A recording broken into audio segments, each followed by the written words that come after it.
Aujourd'hui, nous parlons du film Eddington, dirigé par Ari Aster en 2025 et interprété par Joaquin Phoenix, Pedro Pascal et Emma Stone, entre plusieurs acteurs, parce que Ari Aster est devenu un peu conséquent avec la mode de remplir les castings de ses films avec plein d'acteurs et actrices. Nous nous trouvons avec un film qui complète une filmographie un peu étrange, surtout par quelqu'un qui a commencé, il a débuté pour le grand public avec Hereditary et après avec Midsommar. Alors c'est un auteur que on peut voir qu'il a grandi du don de terreur, non? Surtout Midsommar, euh, une forme de horreur folk qui trouve ses racines, comme j'ai pu commenter peut-être grâce à certains commentaires de José María Bellido Morillas. On peut trouver les racines de Midsommar en The Wicker Man, non? Et c'est vrai que peut-être Midsommar, il se développe plus à niveau styliste, et, mais c'est vrai que peut-être ne marche pas autant, aussi bien que Hereditary. N'empêche, maintenant, on est en train de parler de Eddington.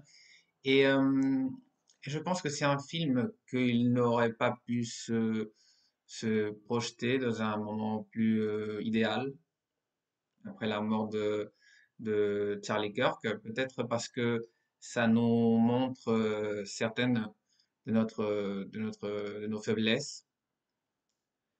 Et premièrement, j'aimerais bien commencer par commenter, non, la synopsis parce que je pense que elle est très intéressante. Peut-être il y a beaucoup de gens qui vont pas vouloir s'approcher à ce film-là à cause en fait, c'est le coronavirus, le Covid, c'est un peu récent. Mais ce film passe pendant un moment un peu pas trop clair, mais ça passe pendant la pandémie dans une ville fictice. Il s'appelle Eddington, en Sevilla County. Et alors que son shérif, interprété par Joaquin Phoenix, c'est quelqu'un qui a ses problèmes dans sa vie privée, une femme qu'on dirait qu'elle est traumatisée par quelque chose, il parle presque pas, sa mère, elle habite avec eux. Et lui, il est un peu en contre de toutes les politiques publiques que se sont développées à cause du Covid. Il ne veut pas porter le masque, il est en contre de que les gens portent le masque. À un moment donné, il y a une scène où on voit que quelqu'un, on va dire, il est jeté d'un magasin, une personne âgée qui a des problèmes pour respirer, alors c'est pour ça qu'il ne met pas le masque. Cette personne, elle est jetée d'un magasin parce il peut pas mettre le masque, non? Alors lui, c'est le shérif, lui, il intervient, il dit que non, que lui, il a le droit de rentrer. Et ça cause un conflit avec l'autre, peut-être le personnage antagoniste de celui-là, celui-ci que c'est Pedro Pascal qui interprète le maire de Eddington. Lui, c'est un politicien qui accepte toutes les, toutes les changements de loi à cause du Covid. Lui, il est d'accord avec l'use du masque. Et en fin de compte, il y a une confrontation entre ces deux pouvoirs, non? Un pouvoir plus, on va dire, traditionnel, un peu hors de la loi, même si ça représente la loi, que c'est le personnage du shérif, qui convient à trouver peut-être les trous moraux de certaines de ces lois, comme par exemple ce personnage qui veut pas mettre son masque et qu'il est jeté d'un magasin.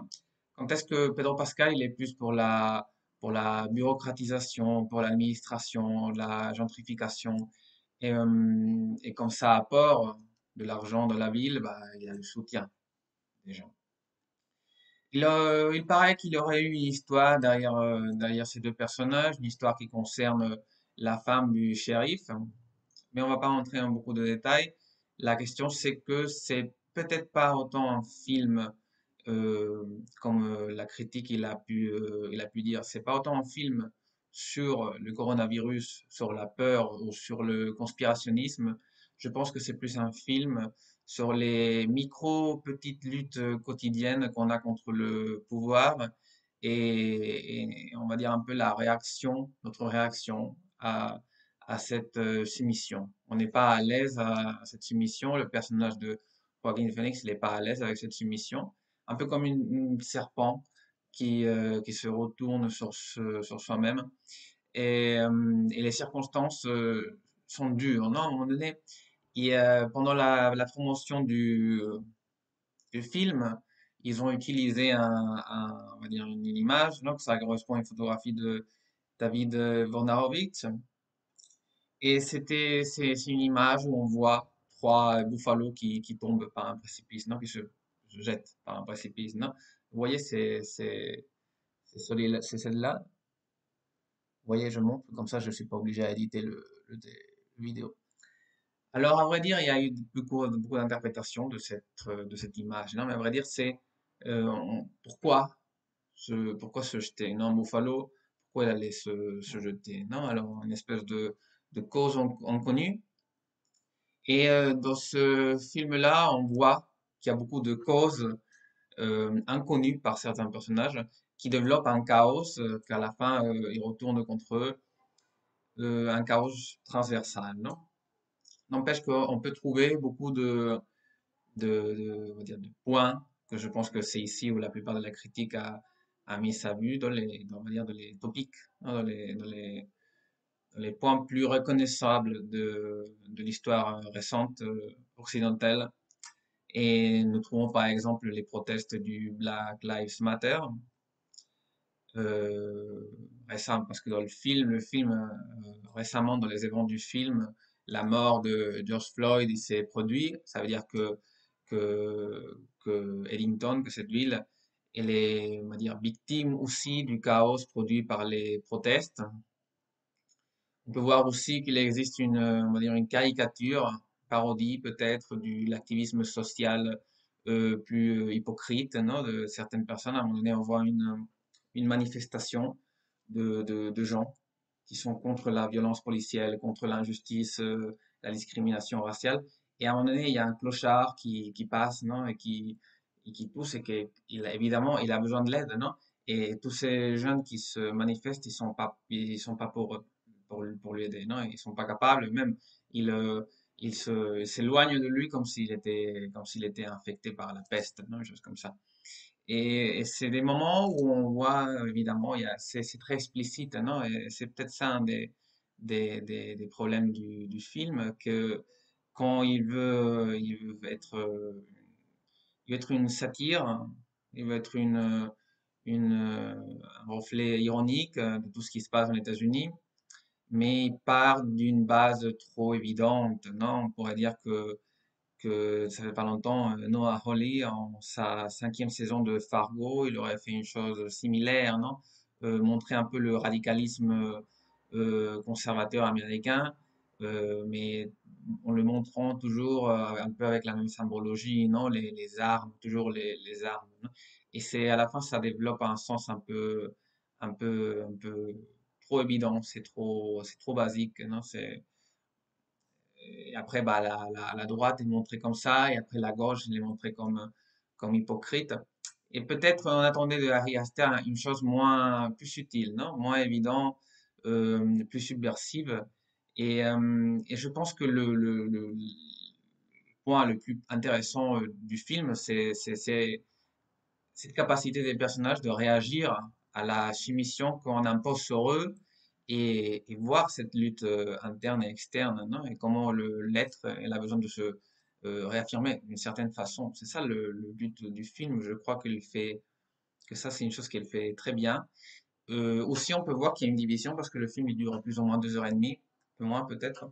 On peut voir qu'il y a une division thématique, non? Et que peut-être le plus intéressant passe-t-il pendant les deux premières heures, peut-être la première heure et demie, parce que à partir de la première heure et demie, la violence se déclenche d'une façon un peu peut-être, il n'y a pas trop de sens, non?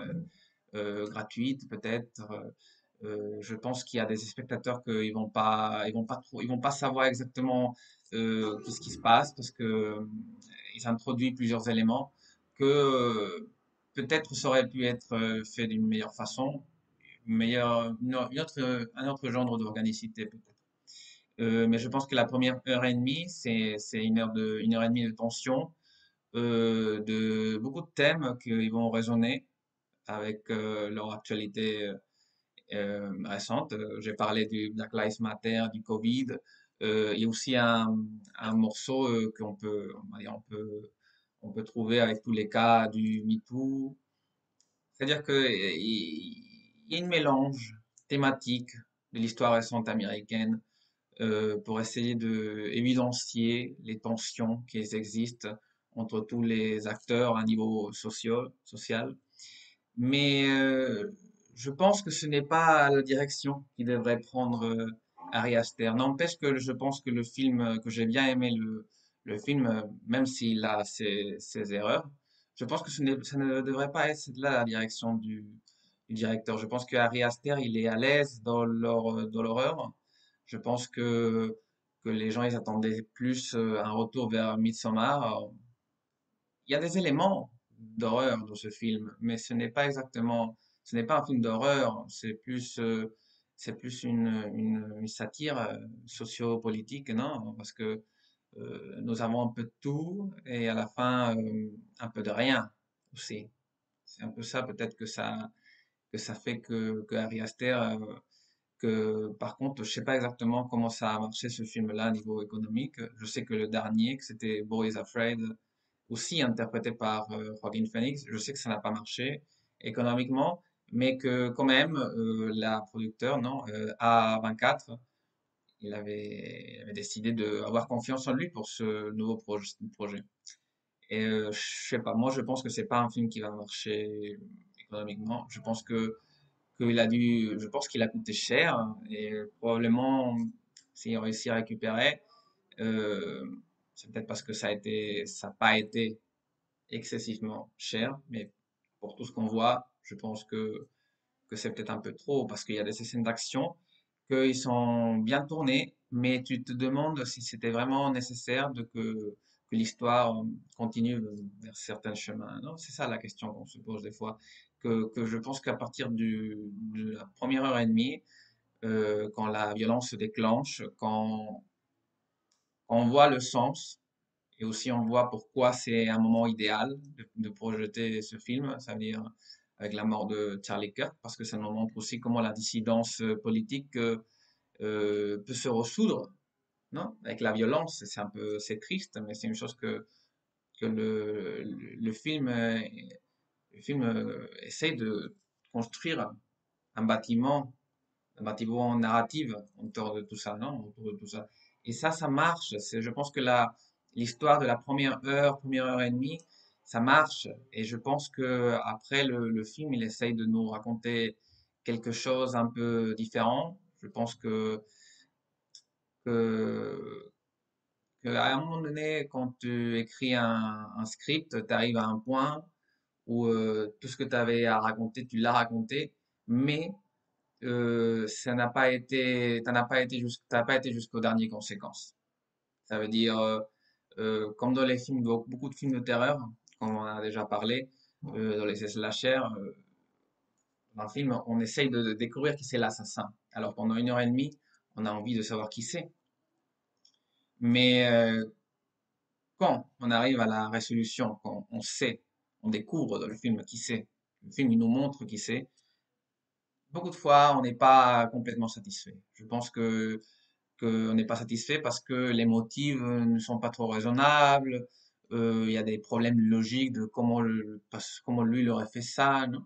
Et le plus intéressant alors, c'est de comment le film, bah, il te fait oublier un peu tous ces problèmes qu'un film de terreur, il doit avoir, évidemment. Mais le problème, c'est qu'on sait pas un film de terreur, c'est un drame qu'il essaye de parler de la société et il perd un peu la direction. Je pense que Eddington, c'est un bon film. Je pense que je recommande. Je vais pas parler d'un film comme ça si je vais pas le recommander. Mais je pense que c'est pas exactement la direction que Harry Aster devrait prendre de sa filmographie. Je pense qu'il existe un élément populaire, c'est-à-dire dans le terreur de Midsommar, dans le terreur de Hereditary, il y avait toujours quelque chose de populaire. Je pense qu'ici, il y a aussi quelque chose de terreur populaire, mais pas exactement le même genre de terreur populaire. Plutôt un élément, c'est presque une espèce de utilisation du contexte général américain pour raconter une histoire qui sert comme comme un miroir pour nos défauts, peut-être, non, pour notre hypocrisie, d'accord.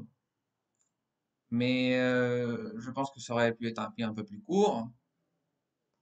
N'empêche que tu profites de cette espèce de évasion finale que peut-être il y a des gens, je pense qu'il y a des gens qui vont pas comprendre parce que on introduit des nouveaux acteurs sociaux et ça déclenche une escalade de violence que peut-être ça n'a pas de sens.